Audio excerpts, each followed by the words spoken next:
शिव महापुराण की कथा। पितृमोक्ष है तू, जीवों के कल्याण है तू। कुबेरेश्वर बाबा की इस पावन धरा से भक्ति और मुक्ति के पथ को निश्चित करते हुए बाबा देव अधिदेव महादेव की कृपा करुणा से 7 दिवसीय कोरोना महामारी में शांत हुए जीवों के कल्याण हेतु भक्ति और मुक्ति के पथ को निश्चित करते हुए शिव महापुराण के 24,000 श्लोकों का सुंदर पावन हवन बाबा कुबेरेश्वर की इस पावन धरा पर चल रहा है। आस्था चैनल के माध्यम से फेसबुक और यूट्यूब के माध्यम से अपन सब भगवान की पावन कथा का सुंदर रसास्वादन कर रहे हैं। ये कलयुग जिसमें आपका और हमारा जन्म हुआ है,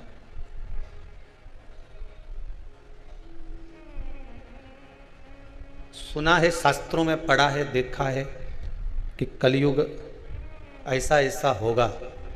तुलसी बाबा ने भी वर्णन किया, श्री वेद व्यास जी ने भी अपने पुराणों में अपने शास्त्रों में कहा कि कलयुग का विस्तार क्या है, कलयुग का वर्णन क्या है। पर देखा जाए तो ये कलयुग की अपेक्षा ऐसा लगता है कि केवल एक दूसरे से कुछ प्राप्त करने का ही युग है।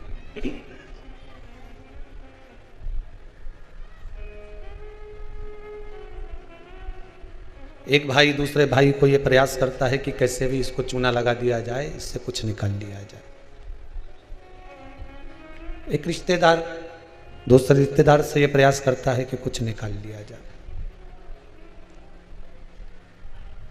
पर शिव महापुराण की कथा कहती है कि अगर कलयुग के भीतर संसार सागर में हमारा जन्म हुआ है तो हम ये प्रयास करें, हमें किसी से काम नहीं निकलवाना, हमें सबके मुख से हर हर महादेव निकलवाना, भगवान का नाम निकलवाना। और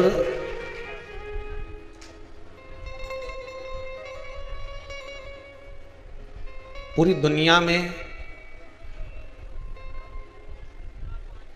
कोई दुकानदार नहीं जो अपने सामान को बेकार बताता। बोलो है कोई? जम के तो बोलो। कपड़े वाले के यहाँ जाओगे तो कपड़ा वाला कहेगा कि ये कपड़ा अच्छा है, ले लो। कांच माच सब लगा लुगू के जोरदार सब सजा धजा के रखेगा, और पुतला उनके भी पिना पिना के रखेगा कपड़ा कि इन पुतला उनके देख लो और ऐसा तुम लगोगा, ले लो। किसी दुकान पर गए और किसी दुकानदार ने तुम्हें आज तक नहीं किया कि मेरी दुकान का माल बेकार है, इसे मत लेना।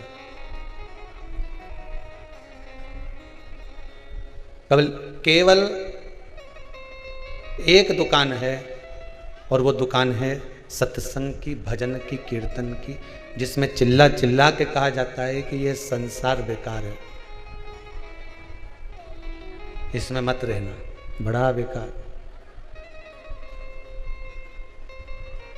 अब जिसके समझ में आ गया कि ये किसी दुकान वाले के यहाँ गए और दुकान वाले ने कहा मेरे यहाँ का माल तो ले रहा है पर समझ लेना घाटा खा सकता है, बड़ा बेकार माल है। अरे चावल तो दे दो 2 किलो, चावल तो दे दूंगा पर पचा नहीं पाएगा, बड़ा बेकार है। तुम्हारा लेने का मन करेगा क्या? कि बताओ, खुद दुकानदार कह रहा है कि माल बेकार है तो कौन लेगा?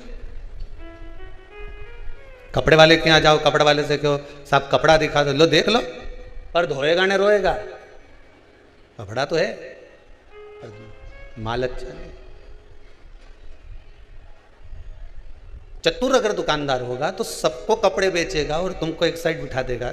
अरे बैठो जीजी, आइए, बैठ जीजी बैठो आराम से, अभी 5-10 मिनट में मिलूँ, पहले ये निपटा लो इनसे।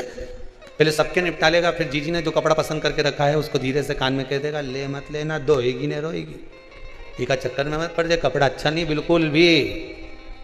तो तुम लोगा संत, साधु, सन्यासी, तपस्वी, साधक, उपासक, कथा बाचने वाले वक्ता, व्यास जी महाराज, जितने भी कथा करने वाले हैं सब डोंडी पीट पीट के कह रहे हैं कि ये संसार लेने लायक नहीं, ये परिवार, ये कुटुंब, ये कबीला में जितनी वस्तु जोड़ रहे हो ये किसी काम की नहीं है। उसके बाद भी खरीदे जा रहे हैं, फ्रिज ले लो, ने वॉशिंग मशीन ले लो, नहीं ये ले लो, ने वो ले लो। जो लेने का था भगवान का नाम वो तो लिया नहीं, और पूरा घर फालतू अटाले से भर के रख लिया। अब घर में इतना अटाला हो गया, इतना अटाला हो गया, और किसी काम का। जैसे घर में अटाला बढ़ते चले गया उसी तरह मन में अटाला बढ़ते चले गया। वस्तुएं इतनी, काम, लोभ, आसक्ति, तृष्णा, वासना सब इतनी भर गई, इतनी भर गई कि जो लेने की चीज थी वो तो ली नहीं। जितना में तुम फ्रिज खरीद के लाओ उतना में वापस बेच दोगे क्या? अरे बोलते जाओ जरा जम के, नहीं बेचे नहीं। जितना में कपड़ा खरीद के लाओ उतना में वापस बेच दोगे क्या? नहीं।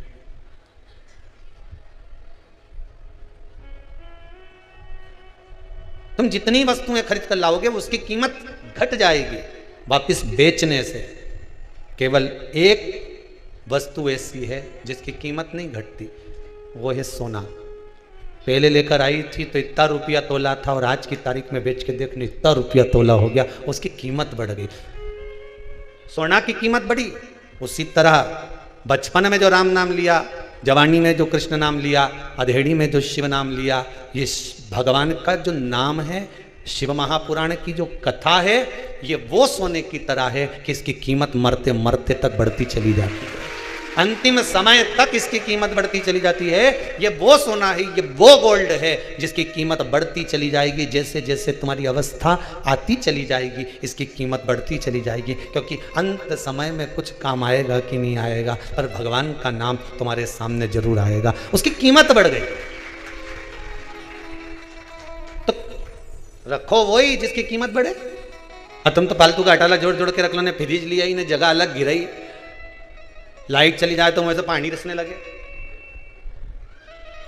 कूलर लेके आ गई 6,000 रुपया का, बारिश में रखे तो उसके धो धुआ के धरे, अगली गर्मी में निकाले तो फिर बार्निश करे, वो की जाली बदलो, फिर ठंडी हवा लो।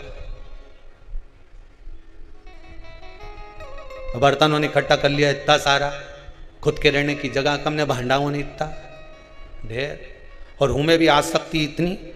एक गिलासिया कहीं घूम गई, बच्चा जिससे दूध पीता था वो गिलास छोटा सा ना जाने कहाँ घूम गया, उसको ढूंढने में 6 दिन लग गया। जितना 6 दिन तूने वह गिलास ढूंढने में लगा, या इतना 6 दिन राम जी के ढूंढने में लगा देती तो राम जी मिल जाता कि कहाँ गई थी, मेरे को ढूंढती तो मिल जाता।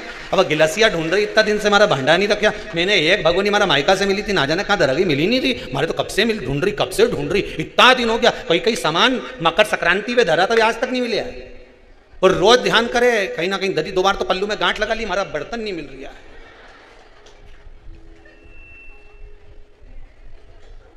किसी ने पूछा गुरुजी पल्लू में गांठ लगाने से सामान मिल जाता है हमारा? हमने कहा हम भी पल्लू में गांठ बांध के देखे, भोलेनाथ मिले कि नहीं मिले। अरे मिलना तो चाहिए। एक गांठ अपने हृदय में बांध कर देखिए, परमात्मा के मिलन की जो गांठ होगी, शंकर तुम्हारे सामने खड़ा हुआ मिल जाएगा, भगवान तुम्हारे सम्मुख में होगा। उसको पाने का प्रयास तो करो। हम पाने का प्रयास ही ना करें और सोचें कि भगवान मिल जाए, वो मिलेगा कैसे? झूठे संसार में रहकर सत्यनारायण भगवान को ढूंढने का प्रयास कर रहे हो। कलयुग नहीं, चूना लगाओ युग है। हर व्यक्ति किसी ना किसी को चूना लगाने में लगा हुआ है। भाई भाई के लगा रहा है, चेला गुरु जी के लगा रहा है।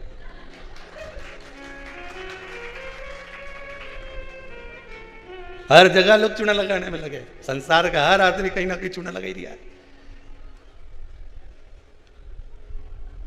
क्या कलयुग है? भगवान का भजन कर। झूठे संसार में हम सत्यनारायण भगवान को ढूंढने का प्रयास कर रहे हैं, वो मिलेगा, पर कोई एक सत्य बोलने वाला तो मिले। जितना मिले नहीं सब झूठेला, पक्का झूठा। पैदा हुआ उस दिन से झूठ बोल रही है। माता के गर्भ में उल्टा लटका हुआ था ने, दोनों मुष्टिकाएं बंद थी और कह रहा था भगवान मुझे माता के गर्भ से बाहर निकाल दे, मैं भजन करूंगा भजन करूंगा भजन करूंगा। जैसे ही गर्भ से निकला मैं तो भोजन करूंगा भोजन करूंगा भोजन करूंगा। भजन तो गायब हो गया, मैं भोजन चालू हो गया। और 3 बार भोजन भजन 1 बार, उसमें भी उलझन आती है बार बार। खाने बैठा कोई उलझन नहीं आएगी, फिर थोड़ी देर राम नाम जपने तो बैठ, 25 बार टपकी जाएगी। राम। अच्छा लोग पूछें क्यों सो रही है क्या? तो फिर ऐसी ऐसी कहीं कर रही, कहीं नहीं भगवान भाग रहा तो बुला रही। अच्छा कि मैं सो, नींद आए क्या मेरे को? झूठे संसार में हम सत्यनारायण भगवान को ढूंढने का प्रयास कर रहे हैं।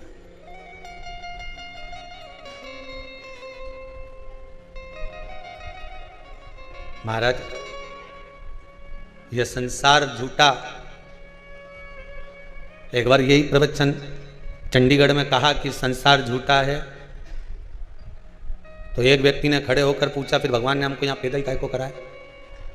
संसार झूठा है तो भगवान ने पैदा काय को कराया? ये झूठे संसार में भगवान को क्यों भेजा भगवान ने हमको?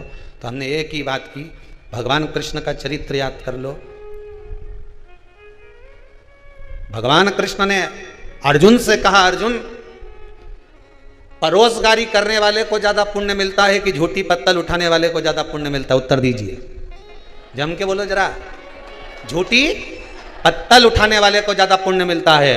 हमने चंडीगढ़ में यही बात की, भगवान ने इसलिए झूठे संसार में जन्म दिया कि झूठी पत्तल को उठाते रहेगा तो पुण्य भागी बनता चलेगा। इस झूठे संसार में आकर ये जितने कुटुंब कबीला परिवार नाते रिश्ते ये सब झूठे ही तो हैं। कौन सा तुम्हारा अच्छा? सत्यवादी कौन है? सब झूठे।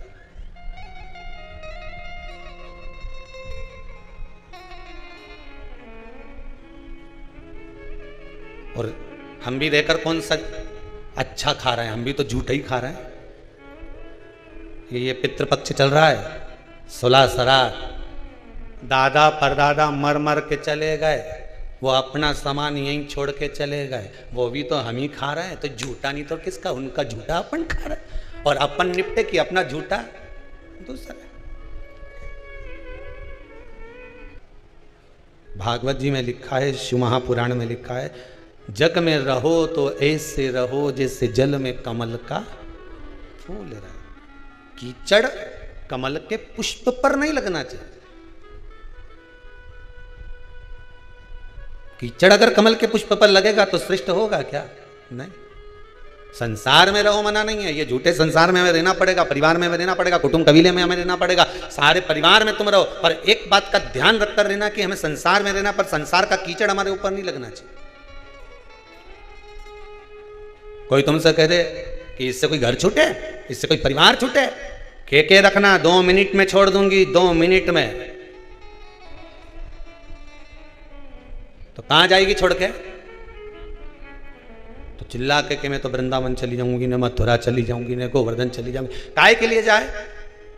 वहां कोई संत मिलेगा, उसकी शरण में चली जाऊंगी। आप लोगों की जो विचार दृष्टि है ना, यही है। बोलो सही है कि गलत है? कोई संत मिले, कोई साधु मिले, कोई तपस्वी मिले, उसकी शरण में जाऊंगी। पर शिव महापुराण तो स्पष्ट मना करती है। शिव महापुराण की कथा कहती है, तुम संत के ढूंढने के लिए वृंदावन काय को जाओ, तुम संत को ढूंढने के लिए मथुरा काय को जाओ, तुम संत को ढूंढने के लिए हरिद्वार काय को जाओ, तुम संत को ढूंढने के लिए काशी काय को जाओ, तुम संत को ढूंढने के लिए सीहोर काय को आओ। तुम तो अपने घर में कोई ऐसा संत पैदा कर दो कि दुनिया तुम्हें ढूंढती हुई है। तुम काय को जा रहे हो किसी संत की शरण में? संत अपने घर में पैदा होना चाहिए।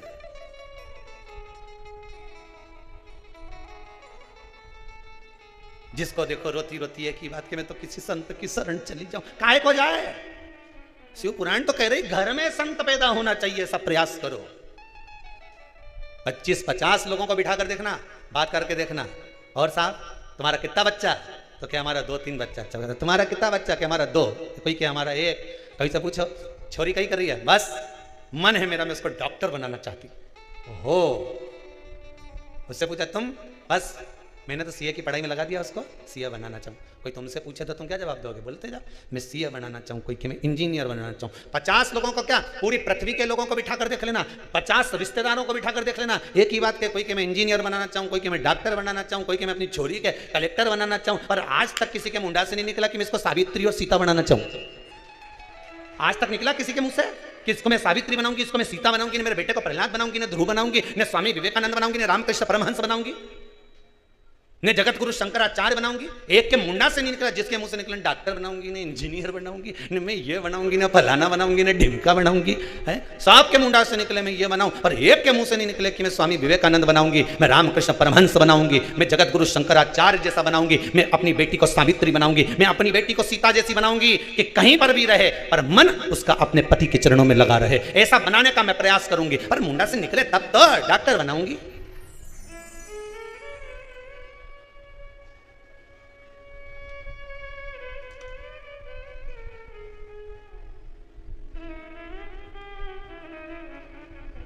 सबको धन दिख रहा है, इंजीनियर बनेगा मेरा बेटा तो खूब जम के बोलो कमाएगा, डॉक्टर बनेगी मेरी बेटी खूब कमाएगी, सीए बनेगा मेरा बेटा खूब कमाएगा,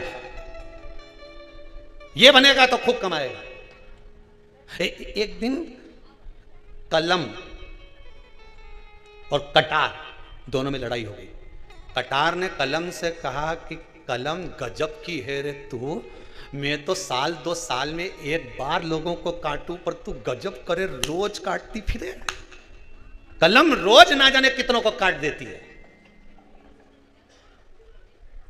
जिसकी पास धन नहीं, संपदा नहीं, वैभव नहीं, किसी के यहां गए साहब देखना मेरी तबीयत खराब है, कलम ने लिख दिया जाओ ये जांच कराओ, कटा कि नहीं कटा? जरा सा सिग्नेचर करा टेंडर पास, कटा कि नहीं कटा?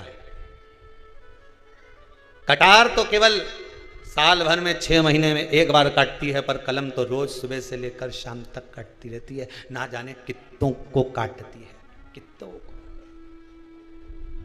दोनों में विवाद है, दोनों में लड़ाई चल रही है।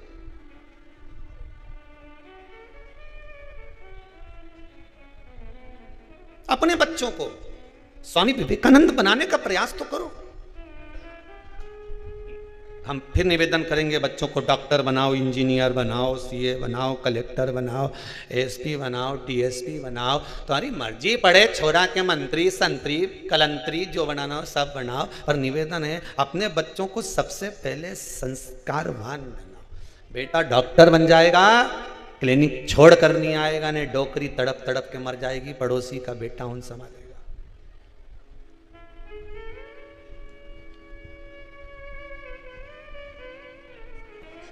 सावित्री माता का चरित्र पढ़ा है आप लोगों ने? अरे बोलो तो। सती अनसुईया का चरित्र पढ़ा है आपने?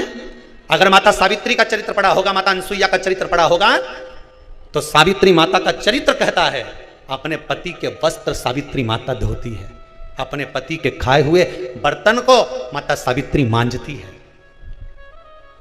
अनसुईया माता अपने पति के वस्त्र को धोती है, उनके झूठे बर्तन माता अनसुईया मांजती है।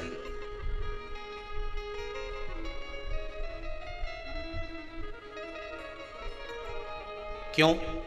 कोई अनसुईया जी का चरित्र पढ़कर देखे, सावित्री माता का चरित्र पढ़कर देखे, तो उसमें वर्णन आता है पतिव्रता धर्म का पालन करने के लिए माता सावित्री अपने पति सत्यवान का बर्तन मांज रही है। अनसुईया मैया अपने पति के बर्तन मांज रही। और एक आप पति ने भोजन करया, थाली उठाई ने बर्तन मांजने वाली के बर्तन वाली के दे दी। कहते हैं पत्नी पति के बर्तन मांजती है तो पति से स्नेह बढ़ता चले जाता है। इसीलिए मुझे कहीं कहीं समझ में आता है कि कुछ समय के बाद वो बर्तन वाली जो बर्तन मांजती है उल्टी सीरीज हो जाती है। मुझे कभी कभी ऐसा लगता है, आपको लगे चाहे नहीं लगे, कुछ समय बाद वो बर्तन वाली घरवाली हो जाती है और घरवाली बर्तन वाली हो जाती है। अब मन आपका सुधरो तो ठीक, नहीं तो सियोर वाला महाराज तो बोल रहा कहता अब तुम सुधरो तो सुधरो। अब तुम्हारा क्या ख्याल है? अब तुम्हारा विचार क्या है वो बताओ। अब पत्नियों को टेंशन हो गया, हमारा तो खुद वो मानता था, अभी महाराज के तुम मान लो थोड़ी आफत हो गई दादा, बड़ी आफत। ज्यादा सेवा नहीं बने तो घर वालों की सेवा ही कर लो। सेवा में जो फल है ना वो दुनिया में कहीं नहीं। किसी के यहां काम करोगे तो नौकरी कहलाती है। क्या कहलाती है? नौकरी। पर किसी मंदिर देवालय या सदगुरु या किसी संत साधु के यहां जाकर मंदिर देवालय में पूजन पाठ में यज्ञ अर्चना में कथा सत्संग में कुछ काम करते हो तो नौकरी कहलाती है। क्या क्या कहलाती है? सेवा। एक व्यक्ति कहीं कंपनी में काम करे, किसी फैक्ट्री में काम करे, किसी बस में काम करे, किसी अन्य जगह काम करेगा, कहेगा नौकरी कर रहा है, हमारा छोरा वहां नौकरी कर रहा है, हमारा छोरा वहां कंपनी में काम कर रहा है, हमारा छोरा वहां काम कर रहा है। और वही छोरा आकर किसी आश्रम में लग जाएगा, वही छोरा आकर किसी सतगुरु की शरण में लग जाएगा और वहां आकर अगर वो गुरु जी के बर्तन भी मांजता है, वो गुरु जी के कपड़े भी धोता है, वो मालूम पड़े भोजन भी गुरु जी के लिए बनाता है, तो वो नौकरी कहलाएगी? नहीं। हमारा छोरा उन गुरु जी के साथ लगा हुआ है और गुरु जी उसकी का हाथ का भोजन करते हैं, हमारा छोरा बनाता है, गुरु जी की सेवा में लगा रहता है, वो नौकरी नहीं कहलाएगी, वो सेवा कहलाएगी। भगवान के लिए जो करा गया, सत्कर्म के भाव में जो करा गया, समर्पण के भाव में जो करा गया, वो सेवा कहलाता है। भले फिर वो सास की कर लो, ससुर की कर लो, चाहे घर के लोगों की कर लो, उसमें काम नहीं होना चाहिए, उसमें नौकरी नहीं होना चाहिए, उसमें सेवा है कि मैं सेवा कर रही हूं, ये मेरे सेवा का प्रकल्प है। हनुमान जी महाराज ने राम जी की इतनी सेवा करी कि पूरे भारत की भूमि पर सेवा पूजा गई।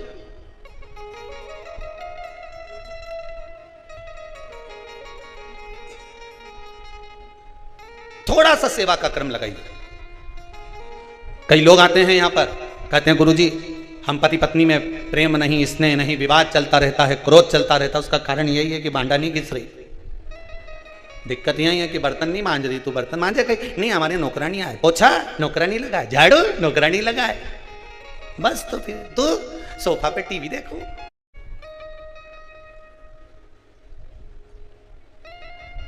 सुधरी जाओ रे ए जगदम्बा, सुधरी थोड़ी थोड़ी, और ये बेरुओं से भी नहीं बेरने, थोड़ा सुधरो। जीवन में मनुष्य का जो देह मिला है, मानव का जो शरीर मिला है, बड़ी मुश्किल से मिलता है जी।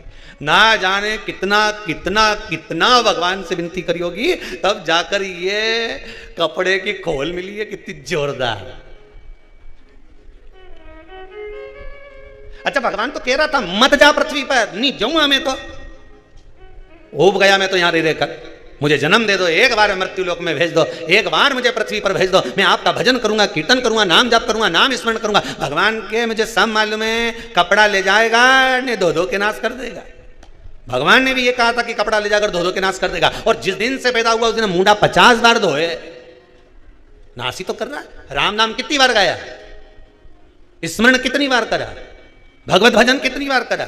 सवेरे 2 अगरबत्ती लेके बैठ गई, एक दिया ले लिया घी का, भगवान के नवा दिया, कपड़ा पहनाया तो पहनाया, नहीं पहनाया तो नहीं पहनाया, आला में धर दिया, इतनी सी शक्कर धर दी, थोड़ा सा फूल तोड़ लाई थी, देवता 15 फूल 6, की के चढ़ाऊं तो एक गणेश जी के चढ़ा दूं, एक सियोर वाला महाराज बोले तो महादेव के चढ़ा दूं, बाकी का तो ये 4 फूल बच्चा है तो एक हमारा दद्दा के चढ़ा दूं, पितर देवता के चढ़ा दिया, और बच्चा कुछ था चढ़ा दिया, एक फूल बचा के रखी, जब धूप दूंगी ससुरा जी के उनके चढ़ा दूंगी।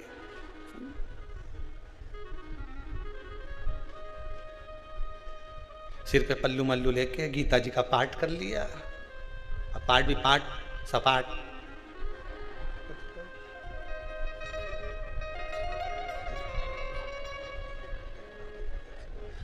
उनंग खा सक के बैठ जा,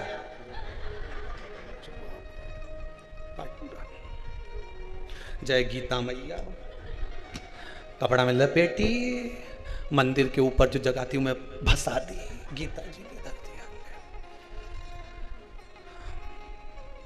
अब पहुंच गई रसोई घर में, चाय कौन कौन पिएगा, आवाज नहीं आई, गीता जी बोली, जब एक शब्द नहीं बोली, बस इतना ही बोली, उन्हें खसक जा, ये कैसी बात, गीता जी में आवाज नहीं आई, और जैसे ही रसोई घर में की नहीं आवाज तेज, चाय कौन कौन पिएगा, तो ऊपर से भी आवाज आ गई दुल्हन की, बड़ी वाली की, मम्मी मेरी बना लेना। गई चाय मैं बनाई, कमरा में, फिर नाश्ता की तैयारी, फिर भोजन की तैयारी, फिर शाम के फिर दोपहर में चाय की तैयारी, पर बीच में 2 बजे से 5 बजे तक सीवर वाला महाराज फंस जाए तो वो भी सुनना जरूरी, फिर वो सुनिया, फिर शाम हो गई तो फिर चाय कुछ खाने पीने का, रात हो गई फिर भोजन की तैयारी, फिर दिया लेके बैठ गई, संजा पड़े, 2 अगरबत्ती दिया फिर लगा दिया। सवेरे और शाम पूरा मिलाकर देखा जाए तो आधा घंटा से ज़्यादा कहीं, और इतना बाकी का समय खूब खाना बनाना, खाना और दर्पण में अपना मुंडा नहीं हारना, बस सिवाय कहीं नहीं कर रहा। क्या करा? भगवान भी पूछेगा नीचे जाकर, क्या करा तूने, क्या जवाब दोगे?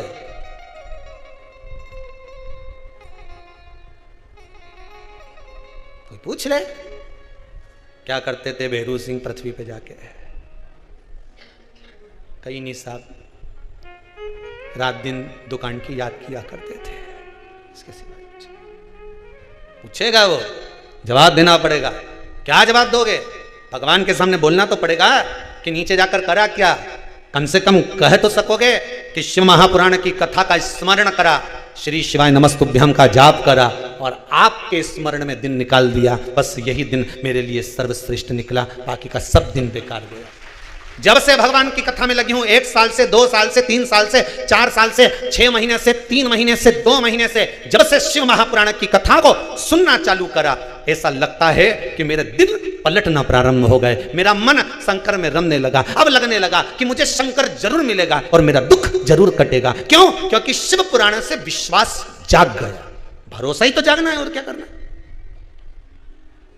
आज दुनिया के लोगों को विश्वास ही तो नहीं है, भरोसा ही तो नहीं है, बस विश्वास को जगाना।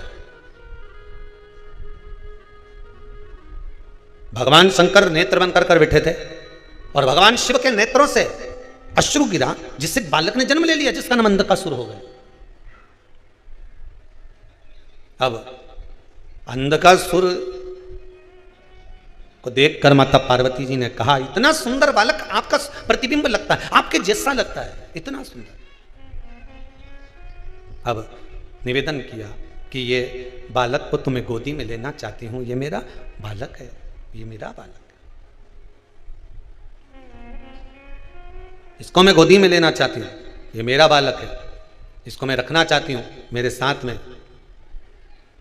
भगवान शंकर ने कह दिया, पार्वती मत चक्कर में पड़, 2 तरह की जलेबी होती है, एक जलेबी बाजार में रखी होती है, इतना बड़ा थाल, उनमें जलेबी गरम गरम निकाल के धरी और पीछे से एक बस निकल के गई, ने सारी धूल जलेबी पे धर गई। और एक जलेबी वो होती है जो थाल में तो रखी है पर कपड़ा से, जम के बोलो, ढकी है। कौन सी जलेबी अच्छी होगी शरीर के लिए? जम के बोलो, जो कपड़ा से ढकी है, जिस पे धूल जम गई वो जलेबी आपके लिए अच्छी रहेगी। पर संसार के लोग तो चमक की ओर जाते हैं ना, संसार के लोग तो चमक दमक देखे, क्या जोरदार जलेबी दिख रही है, इसके मालूम ही नहीं कि पीछे से बस निकल गई, सारी धूल पे धर गई। उसको तो लग रही कि जलेबी अच्छी गरम गरम निकल रही है, और जलेबी रखी है कितनी जोरदार दिख रही है, पूरी थाली पे रखी है। पर इसको क्या मालूम कि इससे पहले जो बस निकल कर गई थी, इससे पहले जो गाड़ी निकल कर गई थी, उसने जो धूल उड़ाई थी वो सब जलेबी पर जम गई है, इसको नहीं मालूम। पर दुनिया के लोग चमक को देखते हैं, दुनिया के लोग उस चमक को निहारने का प्रयास करते हैं, पर ये नहीं देख रहे कि उस पे धूल कितनी जमी हुई है। शंकर भगवान ने कहा, पार्वती इस मोह में पड़ना जलेबी पर पड़ी हुई धूल के समान है, इन आसक्तियों में पड़ना जलेबी पर पड़ी धूल के समान है। क्यों पड़ रही हो इन आसक्ति में, क्यों पड़ रही हो इन लोभ में, क्यों पड़ रही हो इस मोह में, क्यों पड़ रही हो? पर आसक्ति छूटे कहां महाराज? महाराज भगवान शिव कह रहे हैं, पार्वती इस जलेबी को मत देख, इस पे धूल जमी हुई है। जो मेरे नेत्र बंद करने के बाद प्रकट हुआ है, ये साधारण सा बालक नहीं है, असुर है, राक्षस है, इसकी प्रवृत्ति ठीक नहीं होगी। मेरे नेत्र बंद करने के बाद प्रकट हुआ, अगर नेत्र खोलकर प्रकट होता तो बात दूसरी है।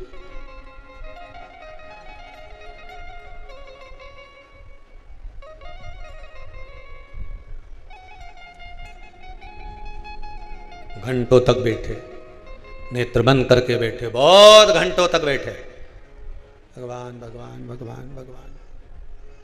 समझने वाली बात है, बहुत ध्यान दीजिएगा। तो मंदिर में गए, किसी बहुत पुराना मंदिर, बहुत चर्चित मंदिर में इतनी भीड़, द्वारकाधीश के सामने जाओ इतनी भीड़, तिरुपति में जाओ इतनी भीड़, नाथद्वारा में जाओ इतनी भीड़। आप उस मंदिर में पहुंचे, सांवरिया जी का मंदिर में पहुंचे, भीड़। आप मंदिर में पहुंचे, सोमनाथ का मंदिर में पहुंचे, विश्वनाथ के मंदिर में पहुंचे, और जैसे ही मंदिर के सामने गए और तुमने मंदिर के सामने भगवान सामने बैठा तो तुमने हाथ जोड़ ली और आंख बंद कर ली, और आंख जैसे ही बंद करी और बंद करी ने इधर से किसी ने धक्का दिया ने सीधी बाहर, और बाहर जाके फिर लोगों ने पूछा तूने दर्शन करा, अंदर कितना जोरदार भगवान मुकुट पहने थे, तो क्या मैंने तो देखा ही नहीं। भगवान के सामने पहुंची और आंख बंद कर ली। भगवान कहते हैं संसार सागर में आकर इतनी जल्दी आंख बंद नहीं करने दूंगा तुम्हारी, चिंता मत करना, इस संसार सागर में आकर सब कुछ दिखाऊंगा। पर एक बात याद रखना, इस संसार सागर से जब बाहर निकलोगे, आंख जब तुम्हारी बंद होगी, उससे पहले तुम मेरा एक बार खुली आंख से दर्शन कर लेना, मैं मिल जाऊंगा। बस खुली आंख से मेरा एक बार दर्शन कर, मैं मिलूंगा।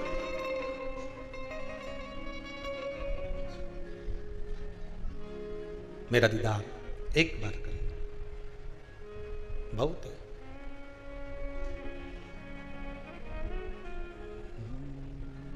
इस मन को, इस हृदय को, इस दिल को शिव को देव तो चित्तवृत्ति में भगवान समाहित हो जाए। इस अंधकासुर को उठाओ और फेंक दो समुद्र के अंदर, उठाओ पार्वती जी और फेंक दो समुद्र के अंदर। पार्वती मैया बोली ये मेरा बालक है, ये मेरा पुत्र है, आपके नयन अश्रु से प्रकट हुआ है, मैं इसको फेंक नहीं सकती। मना कर दिया माता पार्वती ने। बार बार शंकर जी करें पार्वती जी मान जाओ,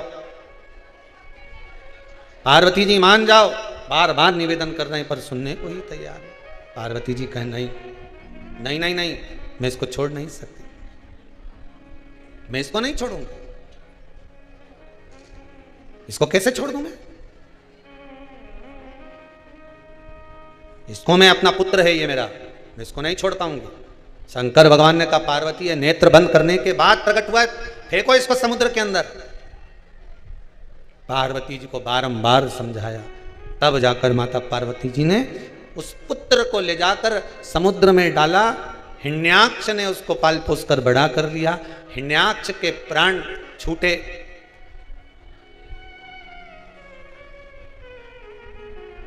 तब ये अंधकासुर का जब राज्य स्थापित हो गया, इसने ब्रह्मा जी से वर मांगा, ब्रह्मदेव से वर। ब्रह्मा जी आप हमें वर दीजिए, क्या वर दीजिए कि हमारे प्राण कभी ना छूटे। ब्रह्मा जी ने कहा ये तो कभी नहीं हो सकता कि नहीं छूटे।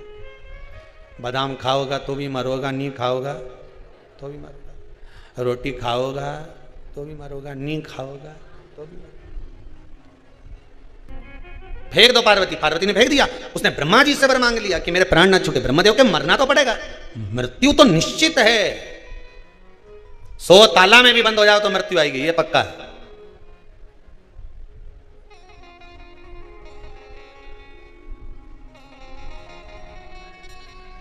कहां पर जाकर मृत्यु आना है ये भी निश्चित है, कितनी बजे आना है ये भी निश्चित है। तुम कितना ही बचने का प्रयास कर लो, कितना ही। मैंने तो अभी डॉक्टर के चेकअप करवाया था, हमारा तो सारा जांच 1 नंबर आई ने। दूसरे दिन मालूम पड़े रात के तो छाती में दर्द हुआ, सब अलमारी में साड़ी धरी की धरी। ऊपर जाती जाती यमराज से कह रही मैंने नीली वाली नहीं पहनी। यमराज बोले अब थारी बहू पहन लेगी, चल। मैंने तो फाल अभी कल ही लगवाई थी, 30 रुपए लगाए।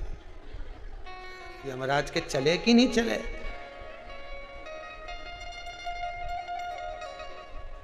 और बहू ने पहन ली नीली साड़ी निकाल के। सास ऊपर से देख रही, ये वही बहू है जिसने मुझे खूब कोसा था, वही पहनी है। हमारी साड़ी पहन के ऐसी फूली फिर रही है।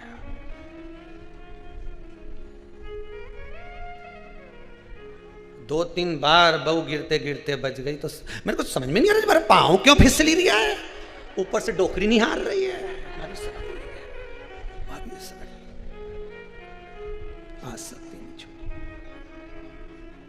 क्या भरोसा है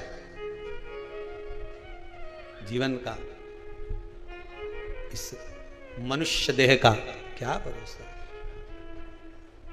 कोई भरोसा नहीं, रत्ती भर का भरोसा नहीं, एक रत्ती का।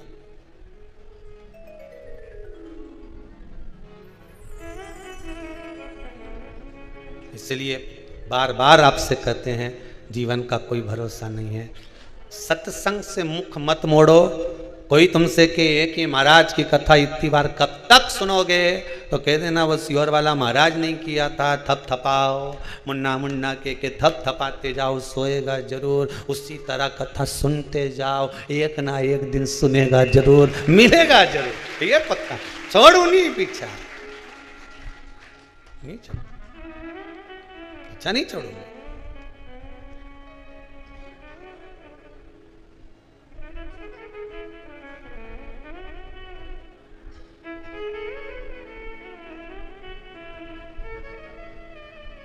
महाराज मैं छोड़ूंगी नहीं उसका पीछे। मरना है, माना मरना है, पर इतनी जल्दी डरने वाली नहीं। क्यों डरूं मैं, क्यों डरूं? हाँ, ये संसार कोयला का टुकड़ा है, कहीं ना कहीं तो दाग इस शरीर में लगे। जब दुख आए, कष्ट आए, तकलीफ आए, बीमारी आए, ऐसा लगे कि अब मुझे तकलीफ आई है, शंकर जी का भजन चालू करें। श्री शिवाय नमस्तुभ्यम, श्री शिवाय नमस्तुभ्यम, श्री शिवाय।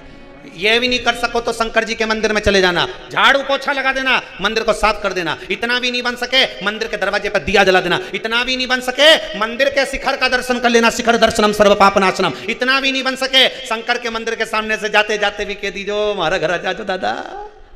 इतना ही कह दिया तो तब काम चल जाएगा। एक बार मुस्कुरा के शंकर का भजन तो कर कर देखो, शंकर भी कहेंगे इतना दुख आने के बाद भी मुस्कुरा रही है नंदी, अब तो इसी के घर जाना है, चल शाम हो मेरे को ले चल इसके घर, बस इसी के द्वार पहुंचूंगा, बस उसी के पास पहुंचकर मुझे स्मरण करना, चल मैं मरूं नहीं उसका क्या प्रयास करा जाए। ब्रह्मा जी कहे मृत्यु तो निश्चित है, मरना तो पड़ेगा। देखो अंधकासुर, प्राण तो जाएंगे तुम्हारे, और कुछ मांगना हो तो मांग लो। अंधकासुर ने कहा फिर एक वर दे दीजिए। कौन सा वर? वर ये दीजिए अगर मैं मरूं तो जिस दिन मैं अपनी माता को गलत दृष्टि से देखूं उस दिन मेरे प्राण छूटे। जिस दिन मैं अपनी माता को गलत दृष्टि से देखूंगा बस उसी दिन मेरे प्राण छूटना चाहिए। ठीक है, तथास्तु। अंधकासुर को यह मालूम था कि मेरी कोई माता नहीं है, मेरा कोई पिता नहीं है, मुझे तो जल में से उठाया गया, हिरण्याक्ष ने पाल पोस कर बड़ा करा, इसलिए उसको मालूम था माँ है ही नहीं। पर उसको क्या मालूम था, पार्वती ने इसको गोदी में लिया था तो पुत्र मान लिया था। भले गोदी में आया पर आया तो सरी ना, पुत्र तो मान लिया गया। गोदी तो आया है, पुत्र मान लिया गया, गोदी में आ गया। इसको मालूम नहीं है कि कोई माता है। महाराज तुमेव माता च पिता तुमेव बंधुश्च सखा तुमेव। भगवान माता भी हैं, भगवान पिता भी हैं। ऐसा संसार में कोई नहीं जन्मा जिसके माता पिता ही ना हो। एक प्रश्न सारी दुनिया के लोगों के सामने खड़ा है, जिसका दुनिया के लोग हंसी उड़ाते हैं। ब्रह्मा जी के पिता भगवान विष्णु, भगवान विष्णु के पिता भगवान शंकर। प्रश्न खड़ा हो जाता है कि शंकर जी के पिता, प्रश्न खड़ा होता है शिव के पिता कौन है?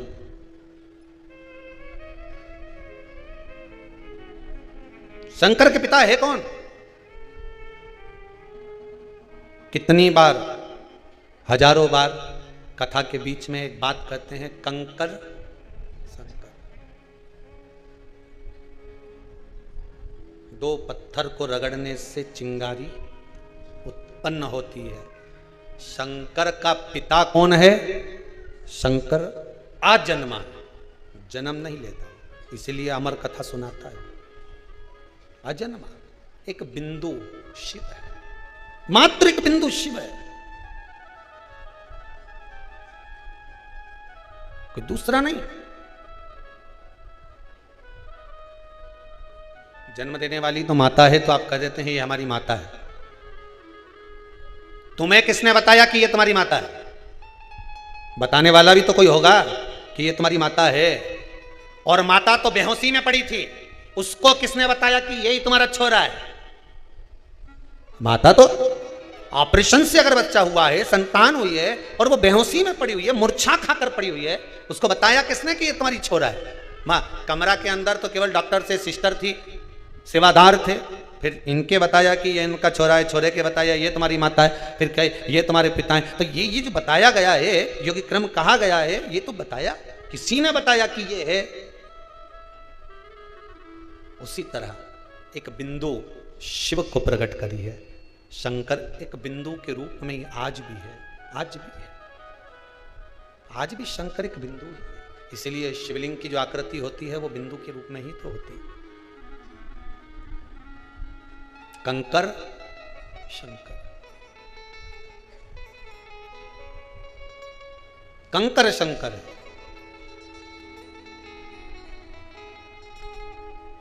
कितना विश्वास दुनिया के लोगों पर करने की जगह ये विश्वास शिव के प्रति करोगे तो मालूम पड़ेगा कि कंकर शंकर हो गया, और उस शंकर ने हमारा मन का मनोरथ पूर्ण कर दिया, हमारे मन का मनोरथ।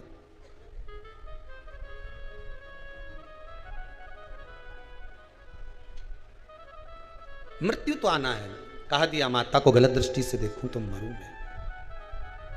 केवल अंधकासुर के लिए शिव महापुराण की कथा नहीं करे कि माता को गलत दृष्टि से देखा तो अंधकासुर मरा। यहां तो शिव महापुराण ने एक बात सबसे सुंदर कह दी, रावण ने सीता को गलत दृष्टि से देखा था तो रावण को मरना पड़ा था। अंधकासुर ने माता को गलत दृष्टि से देखा तो अंधकासुर को मरना पड़ा था। शिव महापुराण की कथा कहती है, संसार का मनुष्य जब दूसरे को गलत दृष्टि से देखता है, नारियों को, स्त्रियों को, एक दिन उसको भी मरना पड़ता ही है, मरना ही पड़ता, कोई दूसरा तोड़ नहीं है। फिर वही वाली बात आ गई जो कथा में पहले कही थी, चोर को खांसी, बोलते जा, चोर को खांसी, संत को दासी और मनुष्य को आलसी, ये बर्बाद कर देते। ध्यान रखना, चोरी करने गया और खांस दे तो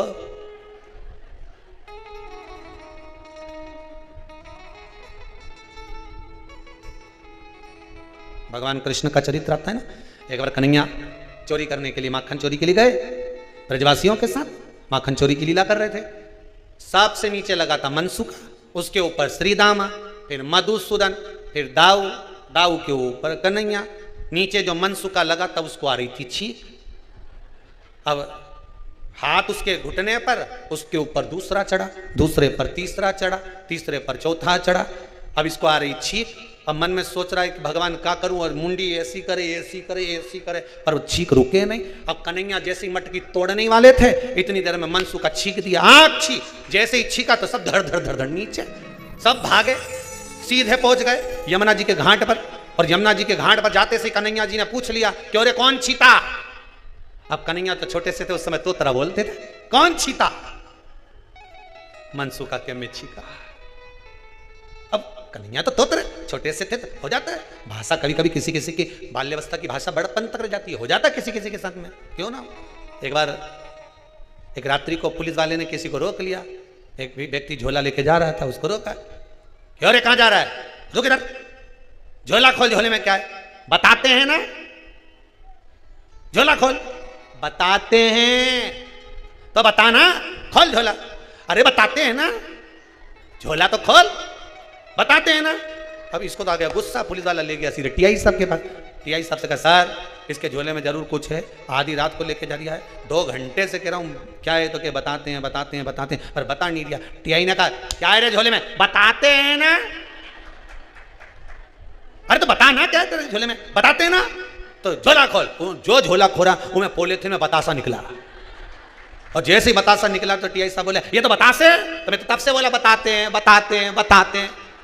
टीआई साहब बोले, ए तोतरा, इसको छोड़ के वापस, अभी छोड़, भाभी छोड़ गया इसको।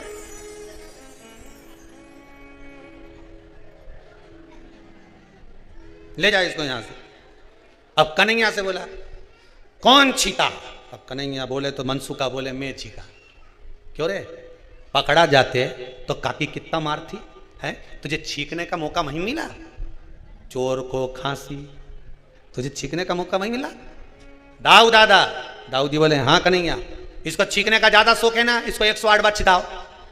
अब दाऊ जी बोले इसको 108 बार कैसे छिकाएं? तो कन्हैया बोले जैसे नंद बाबा पलंग पे बैठ जाए और कपास की बाती बनाई तो नाक में घुसेड़े से छींक पड़े, ऐसे छिका। अब कपास की बाती बना के वो मनसुखा की नाक में, मनसुखा छिका, आग छी, एक आग छी, दो, 10-20 बार मनसुखा की छिका दी। मनसुखा के काका की सौगंध हम कभी नहीं छिकूंगा, मुझे छोड़ दे। तब जाके छिका, तब छोड़ा। अब चोर को खांसी, संत को चाहिए कि दासी से, स्त्री से, नारी से दूरी बना कर। कितना सुंदर शिव महापुराण की चरित्र में लिखा है, कितना सुंदर संवाद लिखा है महाराज। एक मां अपने बच्चे को लेकर प्रवचन में जाती थी। माता रोज संत से कहती थी गुरुदेव मुझे आपसे अकेले में बात करना। संत उसकी नहीं सुनते थे। गुरुदेव मुझे आपसे बात करना है। 4 दिन निकल गए, संत ने नहीं सुना। बेटे को गुस्सा आ गया, बेटा गया संत के पास और संत से जाकर बोला मेरी माँ आपसे रोज अकेले में मिलना चाहती है, आप उससे मिलते क्यों नहीं हो? मेरी माता से अकेले में मिलने में तुमको दिक्कत क्या है? संत ने कहा मैं तुम्हारी माता से अकेले में मिल लूंगा बेटा।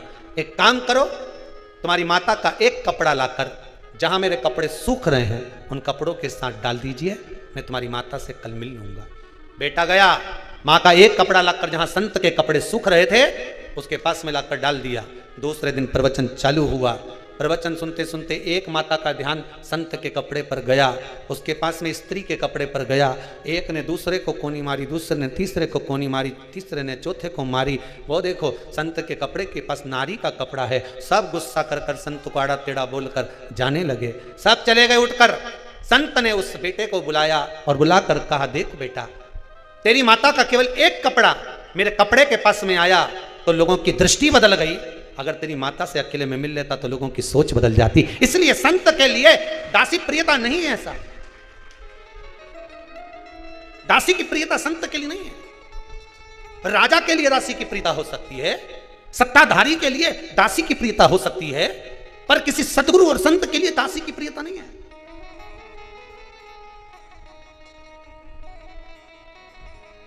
और मेरा तो माताओं से भी बार बार हाथ जोड़कर निवेदन है, बारंबार आप लोगों के चरणों को नमन कर कर निवेदन करता हूं, किसी संत के चक्कर में साधु सन्यासी तपस्वी साधक उपासक आप अपना मोबाइल नंबर, चाहे कोई भी हो XYZ, हम किसका बोले किसका ना बोले, आप तो अपना नंबर किसी को देओ काहे को। अगर किसी आश्रम में भी फोन लगाना है तो जो समिति के नंबर होते हैं उस पर लगाइए, किसी के पर्सनल नंबर पर नहीं। किसी के भी पर्सनल नंबर, चाहे ब्राह्मण जन हो चाहे संगीतकार हो, किसी के भी नहीं, समिति के नंबर पर लगाओ, ट्रस्ट के नंबर पर लगाओ, जिस आश्रम में जा रहे हो उसके आश्रम पर लगाओ।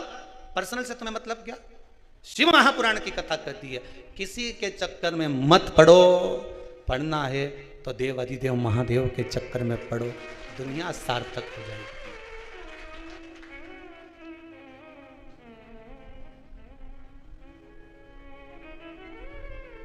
क्यों पढ़ो किसी के चक्कर में? ये फालतू चक्कर के चक्कर में ही हमने कईयों को हटा दिया। अभी बीच में आपको टीवी पे कई दिखते थे, अब कोई नहीं दिख रहा होगा जो पुराने थे, यही चक्कर में हटाया कि जाओ राम जी भजो, स्मरण करो, कुबेरेश्वर धाम है ये, इसकी धरा पर रहना है तो मन पवित्र कर कर रहना होगा। यहाँ सेवा करना है मन शुद्ध कर कर रहना पड़ेगा, नहीं तो अपना अपना गढ़ा जाओ रोटी खाओ। और आपसे यहाँ पर भी निवेदन है, कुबेरेश्वर धाम में कभी भी आना, आओ, निवेदन है, भगवान का दर्शन करो, कंकर शंकर है, गौ माता से लाड लड़ाओ, कथा सुनो, भगवत स्मरण करो, किसी का चक्कर में नहीं पड़ना तुमको तो महादेव के लिए आए हो। नहीं बोलो जम के, किसके लिए आए हो? महादेव के लिए आए हो। और जितने आस्था चैनल पर कथा सुन रहे हो, जितने मोबाइल पर सुन रहे हो, आप सबसे निवेदन है किसी के चक्कर में नहीं पड़ना, किसी के चक्कर में नहीं। न हम वृंदावन जाए ने संत ढूंढेंगे, न हरिद्वार जाए ने संत ढूंढेंगे, न काशी जाए ने संत ढूंढेंगे। संत ढूंढना नहीं है, संत को अपने घर में पैदा करना है, जन्म देना है कि हमें स्वामी विवेकानंद जैसा पुत्र चाहिए, हमें सावित्री जैसी बेटी चाहिए, हमें सीता जैसी पुत्री चाहिए, हमें रामकृष्ण परमहंस जैसा बेटा चाहिए, हमें जगत गुरु शंकराचार्य जैसा पुत्र चाहिए। अगर माता अपने दिल में विचार कर ले और अपने मन में एक दृढ़ संकल्प कर ले कि मेरे को जो पुत्र होगा वो स्वामी विवेकानंद जैसा होगा, तो वो स्वामी विवेकानंद जैसा ही होगा, वो रामकृष्ण परमहंस जैसा ही होगा, वो नामदेव, मीराबाई, कर्माबाई, प्रहलाद जैसा ही पुत्र होगा, अगर दृढ़ संकल्प कर ले। पर हमारी तो आदत है, हम दुनिया में सबको ढूंढने जा रहे हैं, अपने घर में तो संत ढूंढो। दुनिया का संत एक गुरु केवल अपने चेले को तारेगा, कित्तों को तारेगा, जम के बोलो, चेले को तारेगा। पर घर में प्रहलाद जैसा पुत्र पैदा हो गया तो 21 पीढ़ी तार देगा। 21 पीढ़ी। एक गुरु केवल एक चेले को तार सकता है, पर घर में जो संत पैदा हो जाए, भजन करने वाला पैदा हो जाए, स्मरण करने वाला पैदा हो जाए, भगवत नाम धारण करने वाला पैदा हो जाए, कोई भगवान की भक्ति में डूबने वाला पैदा हो जाए। आप सब टीवी चैनल के माध्यम से कथा सुन रहे हो, आपके घर में आप मीरा और कर्मा से कम नहीं हो। आप मोबाइल पर कथा सुन रहे हो, आप प्रहलाद और ध्रुव से कम नहीं हो। आप कुबेरेश्वर धाम में कथा सुन रहे हो, आप स्वामी विवेकानंद और रामकृष्ण परमहंस से कम नहीं हो। आपने भी अपनी 21 पीढ़ी को तार दिया कथा श्रवण कर कर, भगवान की भक्ति में डूबकर आपने भी 21 पीढ़ी तार दी। किसी के चक्कर में नहीं पड़ना, हमें शंकर का चक्कर पड़ो। और शंकर जी बोले हमारे चक्कर में मत पड़ना, हमारा छोरा पड़ गया था हमारे चक्कर में। हमारा गणेश जी ने मेरी परिक्रमा कर ली, और जो परिक्रमा करी मैंने उसे वर दे दिया कि तू प्रथम गिनती में आएगा। इतना में तुम्हारी पार्वती मैया खड़ी हो गई, जगदम्बा, और जगदम्बा खड़ी होकर तुमने वर क्यों दे दिया इस गणेश जी को प्रथम गिनती में आने का। शंकर भगवान बोले ये मेरा चक्कर काटा इसलिए मैंने वर दे दिया, मेरी परिक्रमा कर इसलिए वर दे दिया। पार्वती जी ने कहा तुमने एक बेटे को वर दिया और एक बेटा रह गया, आज के बाद तुम्हारी परिक्रमा पूरी नहीं होगी। हुई क्या?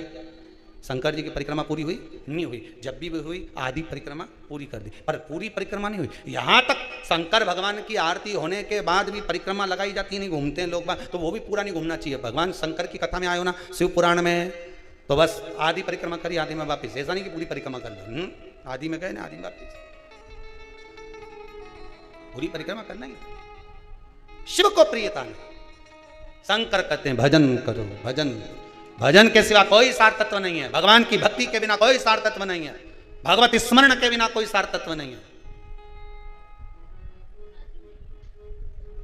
नाम स्मरण करो, ओम नमः शिवाय जपा करो, नाम भगवान का लिया। हमें किसी को ढूंढना नहीं है, हमें संत भगवान को, गुरु को, प्रहलाद को, मीरा को, कर्मा को, स्वामी विवेकानंद को, श्री रामकृष्ण परमहंस को, जगत गुरु शंकराचार्य जी को हमें अपने घर में जन्म देना। हम उसकी भक्ति में इतना रम जाएं, हम इतना भगवान के भजन में रम जाएं कि हमारे घर में संतान भी हो तो संत जैसी भगवत प्रेमी, भगवान की भक्ति को धारण करने वाली, भगवत स्मरण में डूबने वाली हो, जिससे हमारा जीवन एक पीढ़ी नहीं 21 पीढ़ी तर जाए, ऐसी संतान हो जाए। भगवान से प्रार्थना कर, एक पीढ़ी नहीं 21 पीढ़ी प्रयास करिएगा। एक पीढ़ी तरने की नहीं, 21 पीढ़ी तरने का प्रयास करिए। जितने लोग शिव महापुराण की कथा को इस पितृपक्ष में भले टीवी के माध्यम से, मोबाइल के माध्यम से या कुबेरेश्वर धाम में श्रवण कर रहे हैं, ये एक पीढ़ी नहीं तार रहे, 21 पीढ़ी को पार उतारे दे रहा है। 21 पीढ़ी तार दे रहा है। मीरा, कर्मा, नामदेव, ध्रुव, प्रहलाद, संत जैसा ही तो आपका स्वभाव है। भगवत भजन में रमो, मरू न। भगवान जिस दिन मैं किसी स्त्री को, जिस दिन यहां शिव महापुराण की कथा कहती है, अंधकासुर ने कह दिया माता को गलत दृष्टि से देखूंगा उस दिन मेरे प्राण छूटे। जिस दिन कोई पुरुष किसी नारी को गलत दृष्टि से देखता है, अंत समय उसका चालू हो जाता है। अंतिम बिंदु पास में आ गया, देरी नहीं है, बच लो, अभी भी मौका। भगवान से प्रार्थना करते रहो, अलमस्त भक्ति में डूबना। उस अंधकासुर ने अपनी माता को गलत दृष्टि से देखा, बस कहा मुझे एक सुंदर कन्या के साथ विवाह करना है। जो कन्या थी उसको शिवजी ले गए, उसको शिवजी ले गए। समझाना था साथ वालों को, जब व्यक्ति किसी पर गलत दृष्टि डालता है, किसी के लिए गलत सोचता है, उसको समझाना आपका फर्ज है। पर दोस्त नहीं समझाते, मित्र नहीं समझाते। ताली थाली प्याली मित्र बर्बाद कर देते। जा जा कर, तू तो व्हाट्सएप पे बात, तू तो फेसबुक पे मैसेज कर। हाँ कहीं नहीं जाए, कौन देख रहा थारे? 2-4 लाख मोबाइल में और लगा लीजिए, कौन देखे? तू तो कर, कौन देखे? लगे मित्र भेज रहे हैं, मित्र बता रहे हैं, काम पर लगा दिया, बर्बाद कर दिया जीवन को। शिव पुराण कर रही है, रावण ने सीता जी को गलत दृष्टि से देखा था, मरना पड़ा। और दुर्योधन ने द्रौपदी को गलत दृष्टि से देखा था, मरना पड़ा। अंधकासुर ने अपनी माता को गलत दृष्टि से देखा, मरना पड़ा। अभी भी सुधर जाओ रे, कहीं नहीं बिगड़या। ट्रेन तो अपने दरवाजे पे ही अभी छूटी नहीं, झंडी ही नहीं दी अभी, वो नहीं निकली, अभी भी कुछ नहीं बिगड़ा। जैसा खाया अन्न, जैसा पिया पानी, वाणी। यहां से पानी पी के जाओगे नहीं तो रास्ते भर श्री शिवाय नमस्तुभ्यम भगवान शंकर के गुणगान गाओगे। माता बेटी बेटी कई कर रही थी, यही भजन गा रही थी, माना शिव रटोरे छोड़ दो कपट, माना शिव रटोरे। बेटी भजन गा रही। भजन का प्रताप जब बढ़ता है, जब भोजन हमने शुद्ध किया होता है।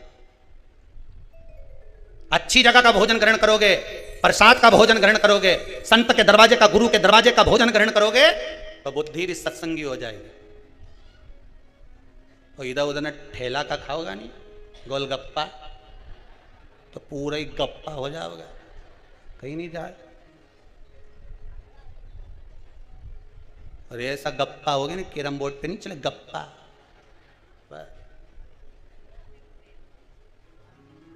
कई काम का नहीं फिर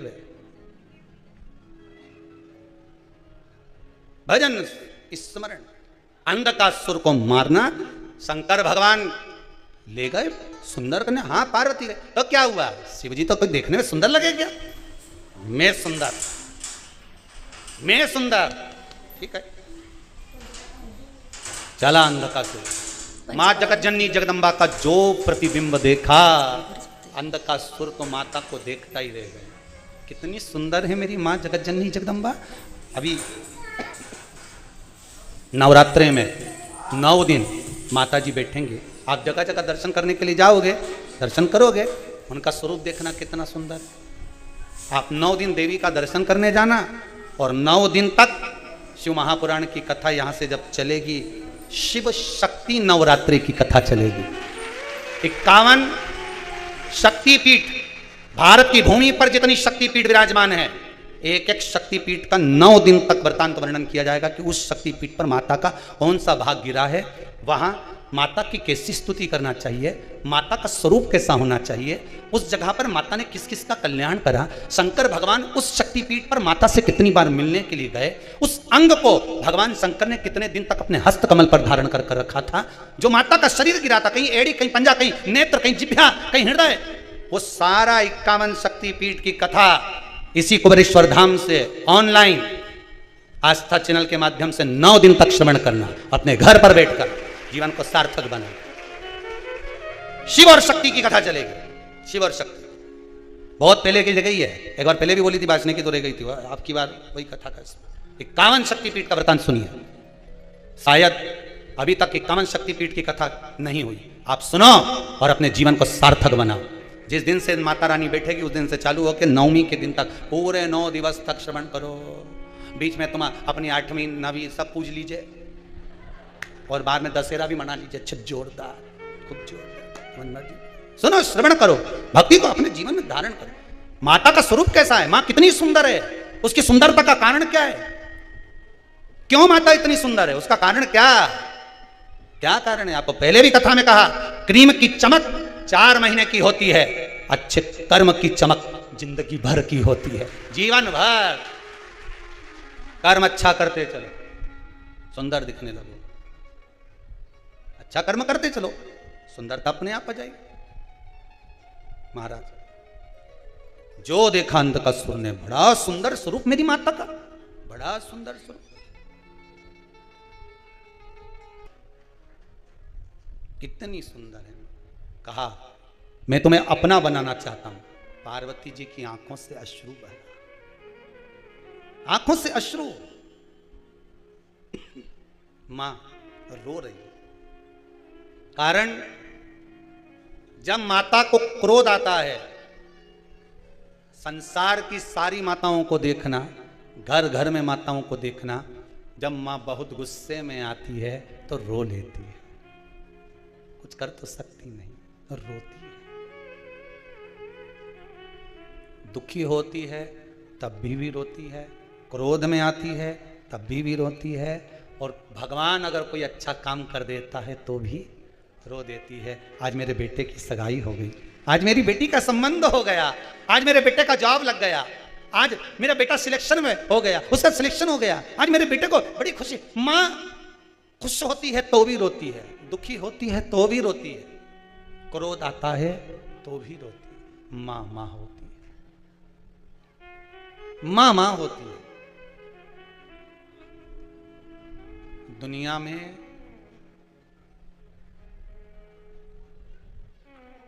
बेटा भले अलग जाकर रह ले अपनी पत्नी के साथ, पर माँ गाली भी देती है ना, कोसती भी है ना, तो श्राप नहीं लगता, दुआ ही लगती है, केवल एक माँ के शब्दों का। बेटा गाली दे देना माता को, बहू गाली दे देना माता को, अलग जाकर रहने भी लगे ना, तो भी माँ अगर ताने दे देगी, गाली दे देगी, कोस भी देगी ना, तो माँ की गाली नहीं लगती। माँ के मुख से गाली तो निकल रही है, पर भीतर से रोते रोते वो बद्दुआ के साथ दुआ भी दे रही है, तू जहां रहना वहां सुखी रहना।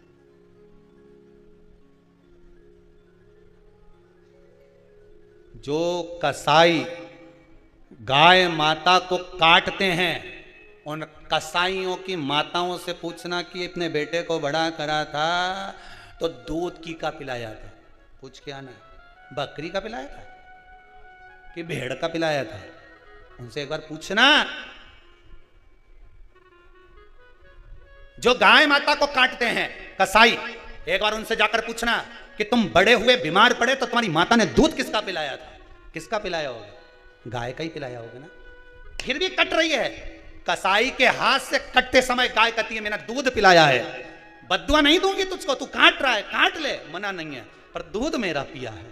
दुख होता है थोड़ा। बेटा जब अपशब्द कहता है अपनी माँ को, माँ भीतर से तो रो लेती है, पर कहती कुछ नहीं है, क्योंकि दूध पिलाया है उसने। दूध सब कुछ मिल सकता है, पर माँ नहीं मिलती। एक बच्चा छोटा सा 8 साल का, रवि उसका नाम है, दमोह से उसने मैसेज करा है, मैं मोबाइल लाया नहीं है ऑफिस का, उस बच्चे का मैसेज था, मैं मेरी माँ का 8 साल का पुत्र हूं, कोरोना में मेरी माँ चली गई,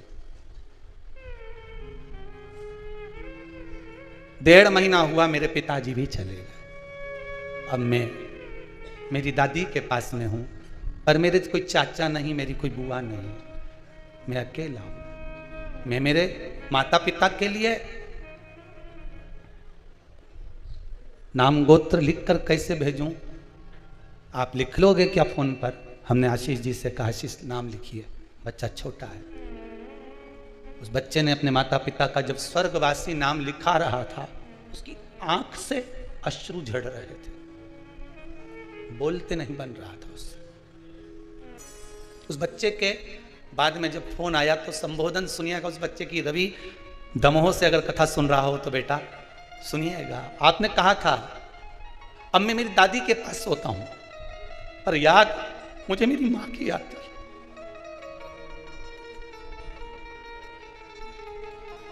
रात को खांसी भी चल जाती थी तो मेरी मां उठ जाती थी, गुरुजी। एक बालक नहीं, ना जाने कितने हैं सारे। इस कोरोना महामारी ने जिसको सबको निगल लिया, कितने घर सुने हो गए। उनका दर्द देखकर ये 24,000 श्लोक का हवन रखा। आपसे धन नहीं चाहिए, मत दो आप दान, पर उन जीवों का कल्याण हो जाए साहब। मायका भी जब तक अच्छा लगता है जब तक माँ रहती है, मायका भी खाने को दौड़ता है। इतनी अवस्था के बाद भी मायके जाती है तो मम्मी की याद आ जाती है। माँ तू होती तो मुझे तिल्ली का लड्डू बनाकर खिला देती। छोरी ये ले जा, मैं बैग में रखकर दे देती हूँ तेरे।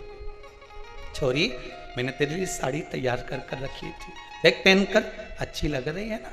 माँ अब तो साड़ी भी अच्छी नहीं लगती, मां भले बूढ़ी हो गई, भले बूढ़ी हो गई, पर वो सामने है ना, अच्छी लगती है, उसके चेहरे की चमक अच्छी लगती है। गाय भी कितनी बूढ़ी हो जाए पर कसाई के घर पर अच्छी नहीं लगती, भले उसको गौशाला में छोड़ दो, वहीं अच्छी लगती है। कितना दिया है उसने। मां एक अवस्था ऐसी होती है, कुछ नहीं रखती, सब दे देती, सब दे देती। आज पार्वती मैया के नेत्रों में जल इसलिए है क्योंकि मैंने उसको गोदी में लाड़ लड़ाया है। आज मैंने उसको गोदी में लिया है और ये मेरा पुत्र मुझे गलत दृष्टि से देख रहा है। मां क्रोध में आती है तो रोती है, गुस्से में आकर भी मां रो लेती है, बहुत अच्छा काम हो जाए तो मां रो लेती है, उसके नयन झलक जाते हैं। बद्दुआ देती है तो उसमें भी दुआ दे देती है, उसमें भी दुआ देती है। उसने कह दिया तू मेरे लिए मर गया, फिर भी भगवान से संतान सप्तमी के दिन कड़े में चांदी का वजन बढ़वा लेती है। कोई कहता है तेरा बेटा अलग रह रहा है, वो तो मर गया तेरे लिए कह कर गया था, फिर तू ये संतान सप्तमी का उपवास क्यों कर रही है, दशा माता का व्रत क्यों कर रही है। वो भले चले गया पर बेटा तो मेरा है। संतान सप्तमी को भूखा रहती, संतान दशा माता का पूजन करती भूखी रहकर, मेरा बेटा तो है, मैं व्रत तो करूंगी, बलदाऊ छठ का व्रत करूंगी, हर छठ का व्रत करूंगी, मेरा बेटा तो, भले वो लड़ लिया झगड़ लिया चले गया, पर पुत्र तो पुत्र है, पुत्र पुत्र है। पार्वती मैया अंदर चली गई, शंकर भगवान को बाहर भेजा, वो आया है अंधकासुर। शिवजी बाहर नहीं निकले, उन्होंने काल भैरव को बुला लिया, बटुक भैरव को बुलाकर कहा जा सिर काट दे, जो अपनी माता को गलत दृष्टि से देखे उसका सिर काट दे। इस भारत माता को और भारत की बहन बेटियों को जो गलत दृष्टि से देखे काट दे, छोड़ना मत, जा काट, तब मनाया जाएगा बेटी दिवस, डॉटर्स डे। ऐसा डॉटर्स डे किसी काम का नहीं। जा काल भैरव को कह दिया काट से, मर अंधकासुर।